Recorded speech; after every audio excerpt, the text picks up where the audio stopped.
Ladies and gentlemen, welcome to our program, Defending Digital Boundaries, the Conservative Case for Online Protection. Please welcome Derek Morgan, Executive Vice President of the Heritage Foundation.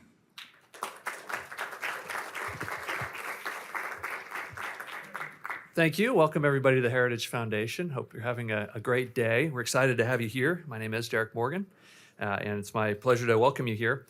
You know, one of our 7 policy priorities, the board wanted us to focus our attention, and one of those 7 is holding big tech accountable. And that's especially true when it comes to protecting our children, the next generation. Today, parents are fighting a losing battle, really, against harmful online content, as nearly every platform and every device exposes children to graphic and exploitative content and material. So parents try to fight back. Parental controls, though, are often ineffective, and big tech, fully aware of the harm, continues to prioritize addiction over child safety. The future of our children's digital well-being is at crucial crossroads, and Congress and states play a decisive role. So before we dive into today's panel on conservative tech solutions by my colleague, it's going to be moderated by Wes Hodges, we want to start by showing you a video from the Daily Signal to set the tone for the discussion.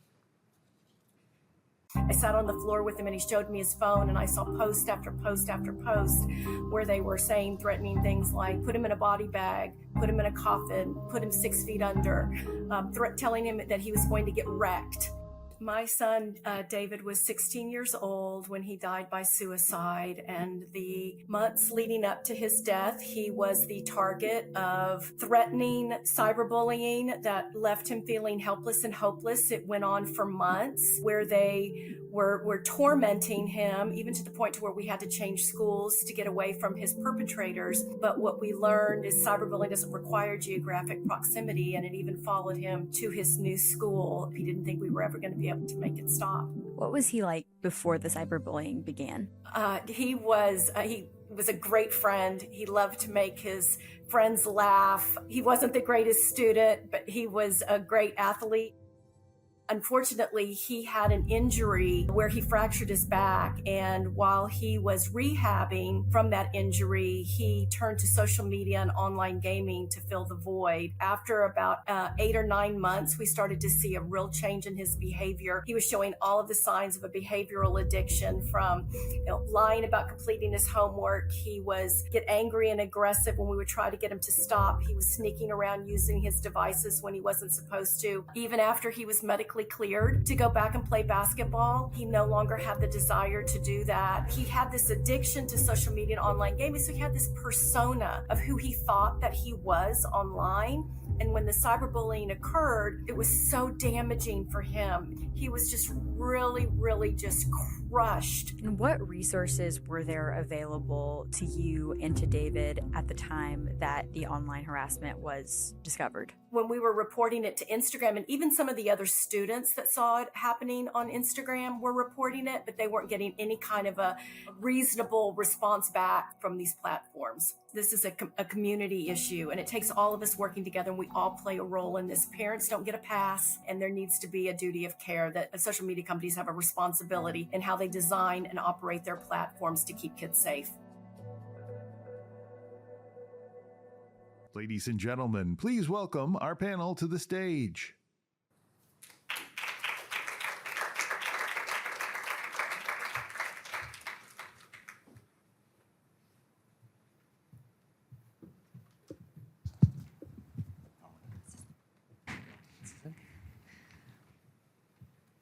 Thank you to Elizabeth Mitchell and Tim Kennedy of the Daily Signal and Maureen Mollack for sharing David's story there.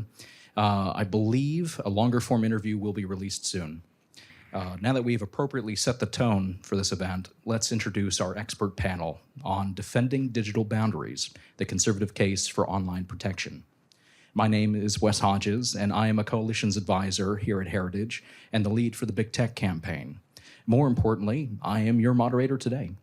And with me is Tim Estes. Tim is a pioneer executive in artificial intelligence and natural language processing, and the founder and CEO of Angel Kids AI. Tim, thank you for being here. Kara Frederick is the peerless director of the Heritage Tech Policy Center, the tip of our enterprise effort to hold big tech accountable. You've probably seen her on Fox. Mark Mader is partner of the law firm Crescent Metter Powers. His impressive M&A and antitrust resume, spanning agencies, Congress, and private practice, inevitably also made him a tech lawyer. And Claire Morrell is a fellow at the Ethics and Public Policy Center, where she directs EPPC's Technology and Human Flourishing Project. She is also the author of the forthcoming book, The Tech Exit, a practical guide to freeing kids and teens from smartphones, which will be published by Penguin Random House in June 2025. Online child safety laws appears to be at a tipping point in Congress and the states. I have too many questions to ask the panel, so let's go ahead and dive in. Claire, a wise person once said that there is no such thing as a stupid question, only stupid moderators. So my question for you, do we have an online child safety problem? Yes, we do. That's the simple answer. And I try to summarize this with 3 kind of key components to understand of what this child online safety problem is. And so it's first that the design of social media platforms are addictive and predatory to children. And then the second is that the content circulating and kind of being promoted and distributed on these platforms is actually very dangerous and harmful to children. And then the third category is that there are bad actors who are exploiting these platforms to try to prey on children. And so just to briefly unpack each of those, the first, I think we've just seen even from this video that these platforms are designed to be addictive to children. They are trying to extract as much time, attention, and data as possible from our children, and they really prey on the vulnerabilities of children's developing brains. And they do this because their features trigger the release of dopamine in the brain, which is a neurotransmitter. So anytime a kid gets a like or a new follower, or even just sees a new post in their feed, they get a little hit of dopamine. And dopamine just creates craving so that you'll continue to do that action again and again, which just continues to draw them back to the platform. And children's brains between the ages of 10 and 12, their dopamine receptors are actually multiplying. The brain is trying to wire them for more kind of social relationships, feedback from their peers, and this is being completely hijacked by social media. And so that's the first really prong of the online child safety problem, is that these platforms are designed to be addictive and to be used compulsively. They're not designed to be used in moderation. And then the second issue is that there is a lot of dangerous, harmful content to children that is being promoted to them by algorithms dumped into their feed. And so I think, maybe you've seen recently there was a big kind of case in the Third Circuit about this mom who was suing TikTok on behalf of her young daughter, who had hung herself to death in her closet because she saw a blackout challenge on TikTok. And that 10-year-old girl was not looking for that. It got put in her feed. And so all sorts of dangerous things are being promoted actively to children.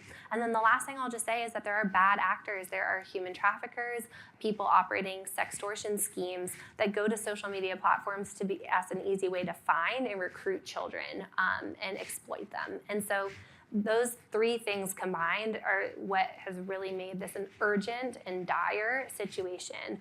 And the last thing I'll just say is that often, I think this mom even referenced it in her video, that often people will say, well, it's on parents and they should just put parental controls in place and set time limits. And this is not an issue that the government needs to get involved in. But if you talk to parents, they will tell you that they need help.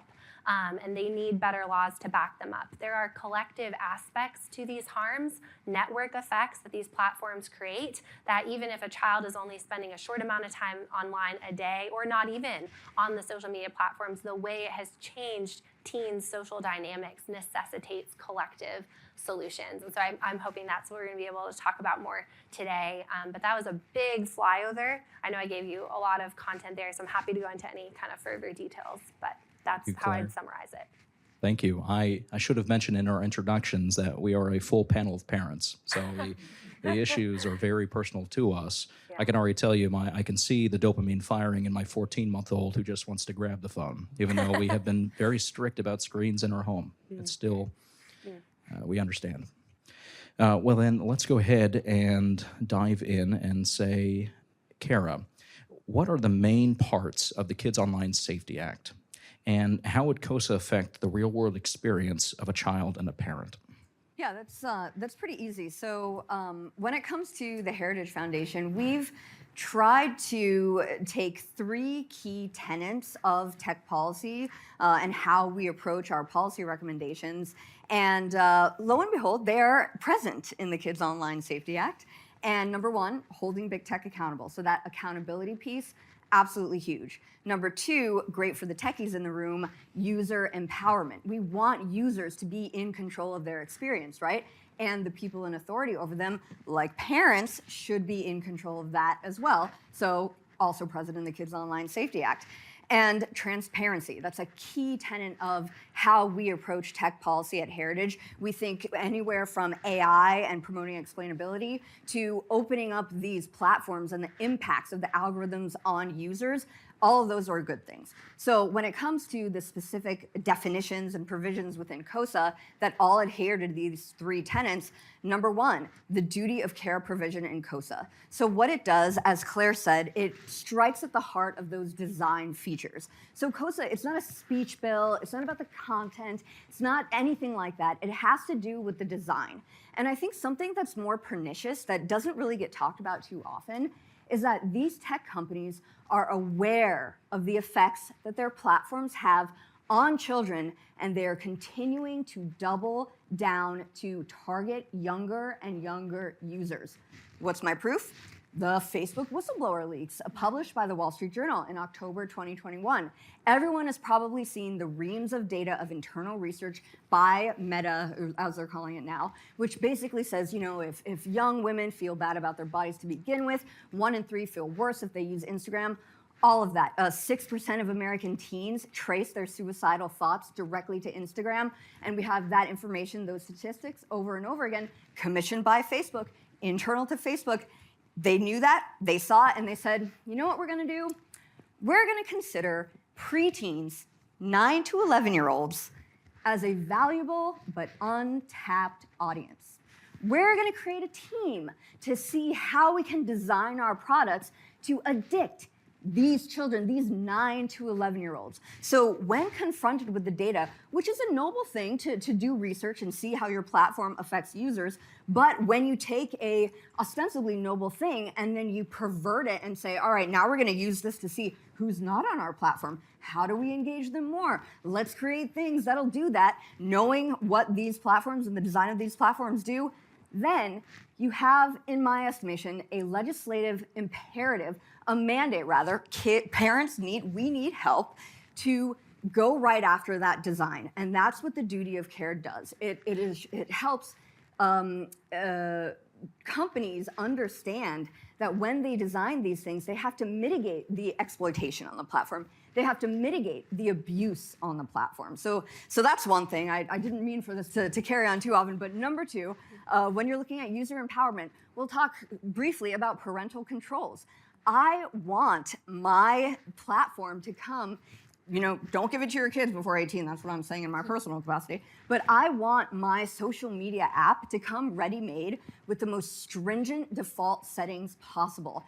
I'm pretty tech savvy, worked in Silicon Valley, kind of know what I'm doing to a degree, and yet navigating this, I have a child who's not old enough and shouldn't be old enough to use these, but at the same time, it's a morass and they make it difficult. We called things like this, like adding friction, doing all kinds of things to make this kind of experience more intricate and sophisticated, but parents navigating that, it's very difficult. So come ready-made with designing parental access and controls that's much more easier, much more intuitive. And then finally, the transparency measures, more of that research, but also certain strictures on that research. So you shouldn't be able to have kids be the guinea pigs for these tech companies that then feed into the further creation of platforms and platforms and platforms.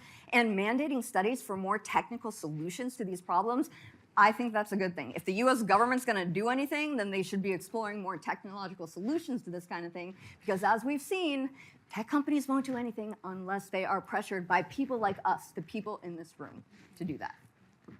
So there's three key things in COSA, and I'll stop there. Thank you. I was just can I double click on what Kara was saying? So I think also part of the issue with parental controls, and this gets tossed around a lot, it's a really easy way for tech companies to punt on their own responsibilities to say, oh, but parents can set up parental controls, and look, we even offer some to you built into our platform. None of those parental controls get at the root design underlying the platform, which is what Kara is highlighting, that this duty of care provision in COSA really goes after the design of these platforms needing to be designed in a way to prioritize children's safety, which they're not currently, and they won't do it on their own because their interests are directly opposed to the interests of parents and children. They actually want kids to spend more time on their apps, not less. And Zuckerberg admitted that himself in a Senate Judiciary hearing when he was pressed by Senator Ossoff from Georgia. He basically said, well, do you want kids to spend more or less time on your platform? Like, what do your shareholders want? What is your responsibility to your shareholders? And he admitted, oh, well, we'd like to make a product that kids would want to spend more time on. And so I think it's clear that parents and tech companies' interests are directly opposed when it comes to our children. And if there's not a law to mandate these things and to then hold them accountable for not doing it, there's not going to be change. And so we can't allow the industries to self-regulate, and we can't just say it's all on parents, because even if parents go to the extent to buy external third-party softwares, filters to set up, the platforms don't give them access, and they can't filter out or block out the design aspects of these things. So all that to say, we can't just say it's on parents. We do need better laws to back parents up. Now, Kara and Claire, going after the design features of these platforms, they sound like real asks, not just simple solutions for these companies. I'm going to bring in Tim here, who is our representative from technology, who has been in the weeds, who's developed an AI platform, who can probably weigh in with some expertise here. Tim, how burdensome is COSA compliance for tech companies? Is COSA something that Meta can do because it can afford legions of developers? Would this hurt little tech firms that can't employ, such legions of developers? Yeah, I mean, a lot of these changes are fairly trivial to actually do. The reason they're viewed as big is because they have big impacts on their business model.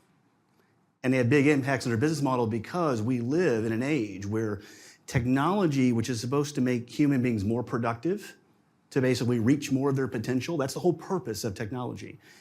We have 20 years of a business model that has created trillions of dollars of market cap and made people less productive. And they call themselves technology companies, but they're not. They're digital narcotics companies. And what they have done is they have, at every step of the way, under the idea of removing friction, is what Kara was leaning on, what they've really said is, you know what? Safety is friction. Let's not have that. Now, no other industry in our economy can get away with that. I mean, Boeing has small sort of side effects in some of their design issues. Let's be realistic, given how many flights there are, and they have to shut down production of whole planes for years. We have hundreds of kids dying every year, and dozens we know by name. Like who Chairman Morris Rogers brought up and showed their pictures last week at the hearing. That is our reality, and the alibi is we can't, or actually it's interesting. On the one hand, it's like, let us self-regulate. And on the other hand, it's, oh no, we can't do this. So the first part of it is, of course, Meta makes $30 billion a year. They spend probably $3 billion or less on safety. They spent $60 billion on metaverse development over the last 4 or 5 years, which is the Next Addictive platform. So 20x on the Next Addictive platform while not fixing the fatal safety flaws of the current system. So relative to small companies, there are 2 issues on that. One is, if you design your application starting from thinking of your customer as your customer, not the product, it gets to be pretty easy to meet all of COSA's requirements. You see, the root is that it is not in the technology, it was in the business model. So in 2000, Google wanted to compete with Microsoft, and they realized they couldn't do it because of its market scale. So they ended up deciding that they would give away their software and they would switch to advertising instead of charging for software. And that was the beginning. And then Meta kind of has perfected that along with TikTok and others. So they give this away because they turn you into the product. They turn you turn your kids into the product, and they're slicing that attention down to the second to sell.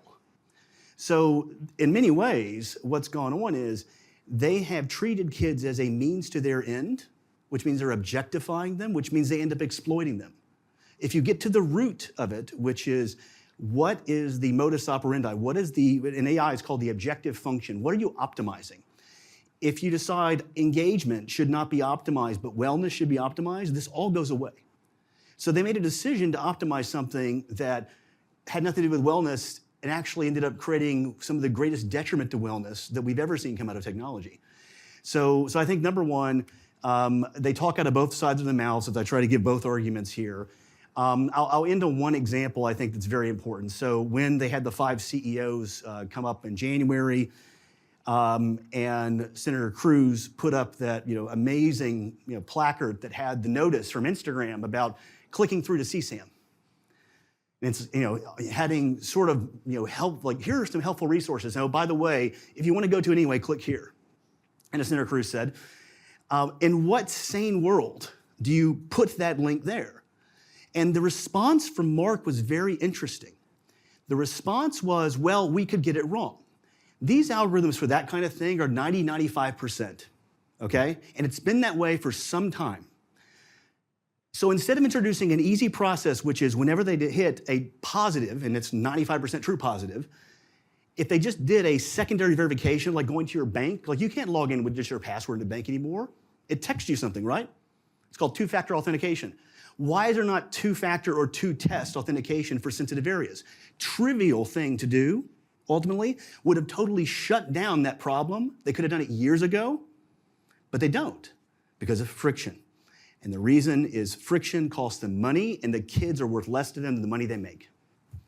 And Wes, if I might take a privilege because I work here, we're not just talking in generalities either. We're not just saying, just because you go to dinner and every kid has their face in a screen, that's bad. We keep referencing that Senate testimony with the majority of the big tech CEOs talking about child safety. But Mark said one thing there, and he said, we don't have any scientific evidence that this is bad for kids. And I want to go on the record here and say, no, we have a lot of scientific evidence. The jury is in. I mean, you look at, I'll reference 2 studies and then 1 data point. One study, 2023, UNC neuroscientists. They collectively found that habitual social media use rewires the brains of children as young as 12 years old. Rewires them. Neuroscientists, dispassionate neuroscientist nerds saying this.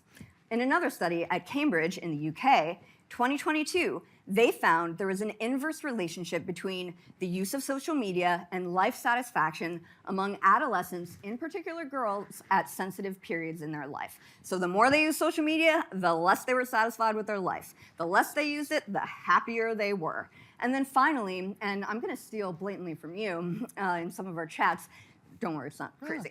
But these tech companies, they have a body count. They have a body count. Claire talked about it, the 10-year-old in Pennsylvania who hung herself with the TikTok blackout challenge. Bloomberg Businessweek estimated in 2 years, 15 children, 12 and under, killed themselves just by getting fed the TikTok blackout challenge in their algorithms alone. And that is the subject of these lawsuits. We finally made some progress, but they've got a body count, folks. You can't hide from the data. If I were Mark, I would have fired my staffer because the jury is in, and these social media companies and social media platforms are devastating for young children. So just want to say that before anyone accuses us of being bombastic or saying, bad for kids. Remember, tobacco's not addictive. But, we had scientists saying tobacco wasn't addictive. And so whenever you have an industry of this scale, they have a whole cadre of scientists they can pay. But as Kara said, they do have a body count. Niall Anderson and so many others, Maureen's son. It is interesting that we as conservatives sometimes get so enamored in the theory of free enterprise that we forget that protecting citizens and keeping sort of basic societal cohesion is an assumption of enterprise to work at all. And these things are going at the heart of that cohesion at the next generation. And if we don't deal with it now, there won't be a generation that can be governed with any conservative ideas. Because someone addicted to dopamine isn't making rational decisions. Sorry, Wes. No, this is fantastic. Sorry, This is Mark. what we want. I told all the panelists we want to encourage jumping off each other. So if we don't make it through my questions, all will be forgiven. I'd like to pivot to Mark, though, to the other Mark. Mark, every time online safety laws are suggested, the tech industry shouts, First Amendment violation. Does COSA censor speech? No, unequivocally no. As Claire and Kara have both pointed out, COSA is directed at the design features of a platform, about the way that it's structured to create those addictive habits, to keep you scrolling compulsively for hours on end and coming back to it all day long. It's viewpoint neutral is the term in First Amendment law. It's not focused on content of speech or favoring one type of speech over any other. It's completely neutral to that. It's about the design and functionality of the platform. A lot of times, online platforms, they like to, put on this act that because they are providing a service that allows people to convey speech, everything they do is protected by the First Amendment. And if you do anything to interfere with how they run their business or how their products operate, you're somehow chilling speech or censoring speech. And that's not the way it works in reality. That's not the way the law recognizes it. There's no censorship going on at all. So why do I keep hearing about it? Because it's effective, and they have two things. They have a lot of money and a lot of lemmings willing to repeat their talking points. And the repeated playbook for big tech on these issues, on antitrust issues, on a whole host of public policy concerns is to pay front groups to go out there and repeat their talking points. It's stuff that the companies are too embarrassed to say themselves when they're appearing on Capitol Hill and testifying under oath, but they will go pay a lot of money to people who don't have as many scruples to repeat these ad nauseum on X and in the news and going on, writing op-eds and appearing on morning shows and all this sorts of thing. And they all say the same thing, and the goal is to create this sense, to create an echo chamber, right? It's a manufactured echo chamber. They want to give people the impression that this is the consensus, this is what everyone thinks, this is just obviously what I should think too, and there's nothing behind it besides money. So we've kind of focused in on COSA, but that's not the only law that's being pursued in the country right now. We've discussed those federal efforts, but Claire, can you tell us a little bit about what states are doing to protect children online? Yes, absolutely. So states just are not going to wait for Congress to pass something. They've been jumping in on this issue starting as far back as 2022, really in earnest. And so 19 states now have passed age verification for pornography websites laws, which I realize we're not really talking about today, but they're trying to make the internet safer for kids because often social media is the first entry point to these pornography websites. 58% of exposure to pornography among teens is accidental. That's more than half just from clicking on a link that they saw on social media. And so 19 states now have passed laws where if a kid were to stumble upon a link, they would actually have to verify their age before being allowed to get through to that adult website. And then 9 states have passed social media parental consent laws, which would just basically say that kids are forming a contract with these online companies. They're agreeing to a whole host of terms of services and conditions. And so just looking at the area of contract law to say that for a minor to enter a contract, for that to be valid, needs to have parental consent and parental involvement. And so 9 states have passed those laws, which would require then social media platforms to age verify and then ensure that a minor has verifiable parental consent before allowing them to create an account. That's just an effective way to really put the power back in parents' hands. If parents decide they don't want to allow their child on social media, that's actually very difficult right now to prevent, in the sense that a child can easily just make an account by entering their birth date, which is easy to falsify, and then clicking a box. And so, unfortunately, even if parents are doing everything they can to protect their kids, there's ways that kids can get around that because parents are not part of the process of getting a social media account. And so those laws in the states are trying to ensure that parents are actually part of that process. And so I'm encouraged by those laws being passed, and I hope more will follow suit. And I hope more than anything that puts pressure on Congress to pass something so that we have protection nationwide for children, not just state by state. If I could piggyback on that, I think something that gets lost in this at a high level is that these are multi-billion-dollar international companies that want to profit off our children, and parents have the right to set the terms of engagement for that relationship if it's going to exist at all. And we hear a lot, it was talked about earlier, about how the response is, well, parents can keep their kids off devices, they can set time limits, all of that. Parents should take responsibility. One way that parents take responsibility is holding their elected officials to account to help them in the process, right? That is one way that we take action. One parent versus a multi-billion-dollar company is David and Goliath. The way that parents team up is supporting movements like this by electing officials who will pass laws that protect their children. That is parents taking action. And on that too, there's a great quote. I don't really always agree with our Surgeon General, but he got it right when he basically said, you are pitting children against the best programmers, product designers, software engineers in the world. Pitting our little children against the best of the best in their field. It's not a fair fight. We are outgunned as parents. I think that's a really colorful way to look at things. A friend of mine who was like very, very deep in the AI space named Jeff Hammerbacher was a head scientist at a company called Cloudera back when big data was the cool thing before AI. He had something he said that, this is over a decade ago now, so this is probably like 2010, 2011. He said, I'll paraphrase it, it was a travesty that the greatest minds of our generation are being used to target ads. And that's the business model that we're talking about. That's the issue.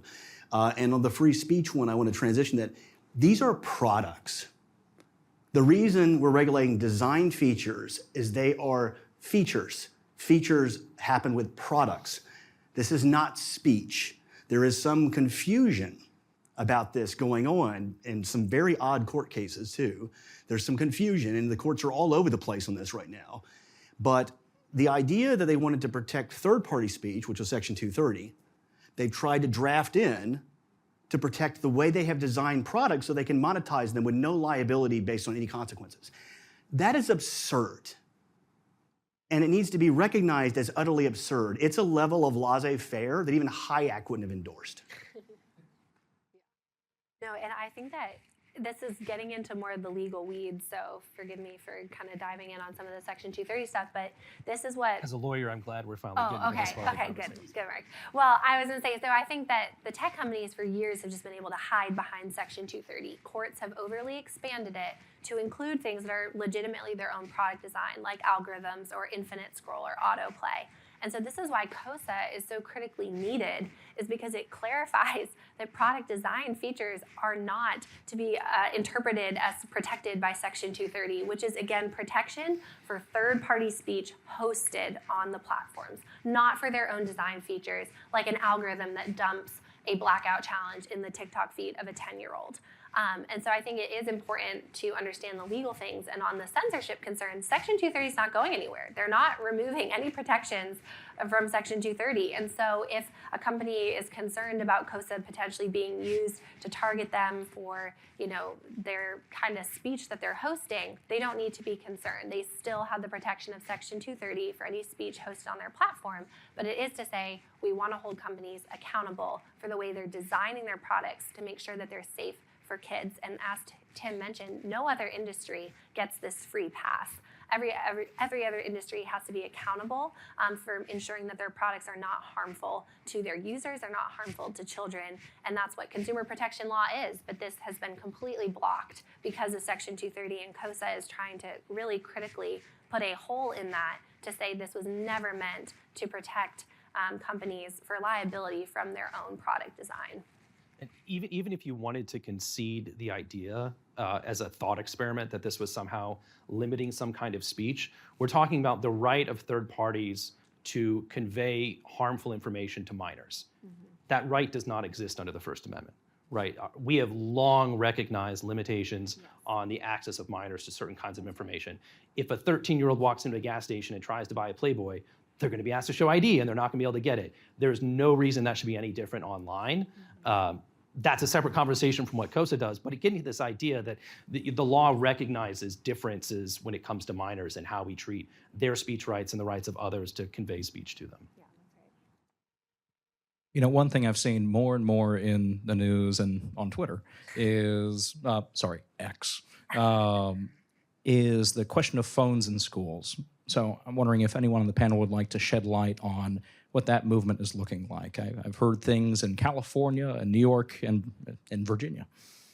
Yeah, I think this is actually one of the most encouraging kind of recent developments because states on both sides of the political spectrum have been pursuing school phone bans because I think they recognize how harmful and distracting smartphones and their myriad of social media and other apps are to children's learning environment and to their social environment during the school day. And so I think many schools have already had a classroom or instructional time kind of policy where phones aren't allowed to be used during class. It's very difficult for individual teachers to police that. It also means then kids were accessing those apps at lunch or in the hallway, which continue to kind of affect the atmosphere of the school day. And so now 3 states, Louisiana, South Carolina, and Virginia, through an executive order, they just finalized their guidance, have basically banned phones in schools from bell to bell. So that entire school day, including passing periods, including lunchtime, to really actually protect the social environment for kids, that they're not all staring down at screens, but they're actually talking to each other and they're engaged in class. And so there's been a lot of studies that have shown that bans are effective. They improve learning outcomes, especially for the lowest performing students. That's what has actually been the most astounding to me. Is a study out of England basically showed test scores improved by 6% overall for schools that had effective phone bans, but for the lowest performing students, their test scores improved by 14%. So double the average, to show that phones are extremely distracting, and to those students who are already struggling, even more distracting. And so, and it also reduces discipline issues, I think cyberbullying or other bullying, or just students using phones to tape student fights or altercations, or using phones to coordinate vaping sessions in bathrooms and things like that. And so removing phones from the entire school day has also really helped schools reduce their discipline issues and improve just the social environment for kids, reducing kind of some of the mental health symptoms and struggles that we've been talking about. So overall, it's a net positive, and I think it's really encouraging to see entire states banning them, and then also some really prominent school districts like LA, other large school districts have just banned them entirely. Thank you. Now, during the day-long Energy and Commerce Committee markup last week, Representative John James made a passionate plea for App Store age verification, a variation of the age verification laws you were talking about earlier. Kara, Claire, panel, what do you think of that approach? How does it compare to the other age verification approaches? Yeah, I think this is really smart because it really understands the nature of technology, and it allows us to sort of legislate according to technical realities. So if you'll permit me, the internet and information flow has choke points. And the best way of looking at this, I think, for the conservatives in the room, do you guys remember Parler? Yeah, okay. So Parler, when all the hullabaloo in January of 2021 occurred, and Parler, a Twitter, evil Twitter at that point, not good Twitter now, but evil, it was an evil Twitter competitor. So 2 tech companies, Apple and Google, they have these things called app stores where they host all of these social media applications and whatnot. And they got together, allegedly, it appears as much using our best judgment, that they probably at some point play off each other. And that's what tech companies do, guys. If Facebook is doing something, they'll be like, what is Google doing? If Google is doing something, what did Facebook do? All these different big tech companies will look at each other and then get a green light from the other and just kind of tacitly do it. So when it comes to Parler, both Google and Apple said, okay, we're not going to let Parler just sit on our app stores. But there's a workaround, right? You can go www.parler.com, whatever. So, however, when AWS pulled the plug in the cloud hosting services, that's when it was done for. So the internet is a stack. It's a digital stack. You have your application layer, you got your mid-tier cloud hosting services, one example, internet service providers. So everything kind of sits on top of each other, and that's how technology works. So you look at a bill like this, and it really accounts for that reality. And it says, okay, here's a choke point, the app stores. So we're going to put some strictures on this choke point, and thus it'll percolate less to all these individual apps. So instead of having to go do, you get 2 here. I mean, we know they're kind of monopolies, let's be honest. So like, sorry, Google search is an illegal monopoly. Everything else is under debate at this point. But Not so much. yeah, fair enough. But I think it's a very smart way to say, okay, unsupervised App Store access, there's an objective age rating standard, and then 13 to 18. So raising that age to 18 at the App Store level, I think it's really smart. As my colleague Chestnut Tudor says, it's a both and thing though. We had a representative after one of our big papers came out in 2022 say, ooh, the Heritage Foundation recognizes that big tech is like the Death Star and you gotta shoot a bunch of stuff at it. So I am still an advocate of making sure we layer our legislative policy solutions and not just rely on one, even though it's a smart one. I don't know, anyone else have anything to add? I mean, one of the things I was going to try to remember is I don't remember in the summer of 2020 when people were rioting and burning down cities how they shut those down. So they're very arbitrary in what they do, and they've definitely skewed a certain way. And that fear is what's been tapped into in this last moment with COSA. You can hear it with the statements of the majority leader. Okay, the fear that this will give them an excuse to sort of do backdoor censorship.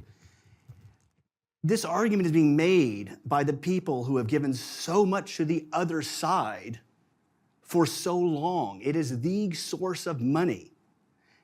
And you're believing them. How stupid can we be? Like, that's the thing I want to get at is like, this is so obvious, we don't want to believe it. But what's obvious here is, like, there may be various places like choke points. So like Apple, very interesting one, but let's give another example of this. So with Apple, a good friend of mine runs a group called the Heat Initiative. And what that initiative has been doing is about 2.5 years ago or 3 years ago, Tim Cook came out and said they were going to scan every submission to iCloud for CSAM. And about a year or two later, they said, no, we're not going to do that after all. We're worried about how it might affect privacy. And this is classically that issue of no safety to have no friction, because there's all kinds of ways you can do this and protect privacy. So as a result, if you raided someone's house and on their computer they had 100 pieces of CSAM, they could go to jail for years. But Apple, that's hosting hundreds of millions of pieces of CSAM, has zero consequence. So there is a basic fairness rule of law issue going on here because of how badly we wrote the laws in retrospect when the internet was getting built. And second, with how the courts have run with that. So for instance, in Section 230, there's a provision which says that all of these different social networks, all these different providers at the time, have to inform their users of tools for filtering and safety in the same section, and they don't do it. So they've been in violation of Section 230 for 20 years, and yet they're getting the protection of another section of it. So that is where we ultimately just said, like, kind of, I guess my message is kind of, it's time to wake up. I mean, the Republicans are supposed to be against child sacrifice, not for it. Yeah. I would just add on to what both Tim and Kara were saying, that I think App Store age verification is a really interesting solution because the App Stores are the point that most kids are accessing social media apps, but it doesn't mean that we then let social media platforms off the hook either. Like, they also are responsible. So some of these state laws requiring social media platforms to age verify and obtain parental consent, I think you need to add multiple layers. That, apps aren't the only way kids are accessing these platforms, but it is interesting that none of the tech companies want to be the one responsible. So they're all kind of turning on each other. Meta's like, oh, let's just let the app stores, just let Google and Apple age verify. It'll be so easy for everyone. And so it's very interesting to even see the kind of big tech starting to like turn in on each other. Whereas, Apple, Google are like, no, let's like leave it on the platforms. And so I would say that we definitely need solutions at all the levels, but having something on the smartphone, on the device, at the App Store level would make it really easy for parents when they're setting up a device. Now, I personally advocate for not giving kids smartphones, so that's my personal position. But if a parent were to set up a smartphone for a kid, it would ask them then, to vouch for the age of the child, and then they can kind of configure the entire device to be safe for children. Like, if the device then knows that it's a child under 18, certain apps wouldn't even be available in the App Store. Adult apps would be off limits. You could also have a default filter for adult websites, which a lot of the phones already have built in, but have that defaulted to on so kids can't get through to adult websites. And then the device can communicate to an app whether or not the child is old enough to be able to get that app. So I think it is a very interesting solution that we should certainly consider in the whole kind of suite of child protection laws that we're looking at. Oh, thank you all. Kara, to your point, I will accept any metaphor that casts us as the Rebel Alliance. Tim, would you take a moment to share a little bit about your company, Angel AI or Angel Kids AI, and how your approach to kids and tech may differ from the industry? Sure. So I had previously built an AI company for about 20 years in different industries, like in defense intelligence and financial services, and building the largest anti-child sex trafficking tool like in the country called Spotlight with Thorne, Ashton Kutcher's group. So I had some background in these mission-oriented uses of technology. And when I wrapped that up and took my first year off in 22 years, a couple of years ago, I actually had a friend of mine send me the Nyla Anderson story. And I had a visceral response to it. It was like, not in my country, not in my world. Like, this cannot be what we allow to stand. And so I was like, well, can we put a trusted AI between every child on the internet? That was the idea. And it still is the idea. It's what we're building now. What is happening right now in technology with AI is we've spent 20 plus years where humans have directly been connected to services. And that has led to us being exploited for the most part. We get some utility, but we get a lot of exploitation. That's the productivity comment I made earlier. It's about to change. It started with sort of ChatGPT going mainstream. If you're familiar with tools like Perplexity and U.com and others, we're going to have a different kind of technical experience or technology experience of an intermediated internet, where there'll be an AI between what we do and all this other stuff. And ideally, there'll be some auction economy between these different AIs, and we won't need the kind of advertising to get to like market pricing, okay, and all those other demand issues. So that's a change that's going on over 3 or 4 years. Why couldn't we give that to kids today? If you know, I've got a 5-year-old and 8-year-old, and they are naturally voice browsers. The first thing they did was double-click the button to bring up Siri and say, Siri, tell me a joke. And so we're like, okay, well, what if we did something where kids could talk to it, ask questions, it would do the searching for them, and then summarize it and bring it back to them in an age-appropriate fashion. And so for 5 to 12-year-olds, what Angel Kids AI is a browser replacement that basically is powered by AI. And this will grow up with them. This will sort of expand. It taps in and uses other videos like YouTube and others. So we're actually making the internet accessible but safe. See, I think that if you choose between protection and capability, you got to choose protection. So I'm right with Claire and Kara and others on that. But I don't think we should have to make that choice. I think that we can't be like the population that goes monastic on this and pulls away, because the AI revolution is here. In fact, there are immense repercussions that are positive, the potential of amazing reshoring and a rebuilding of our economy with AI allowing us to solve the labor problem indefinitely. So there's some enormous potential there that's going to impact all careers. We have to equip our kids with that. But if we give it to the legacy players, that's why we're coming in from the outside, they're just going to use it to continue to addict them even more.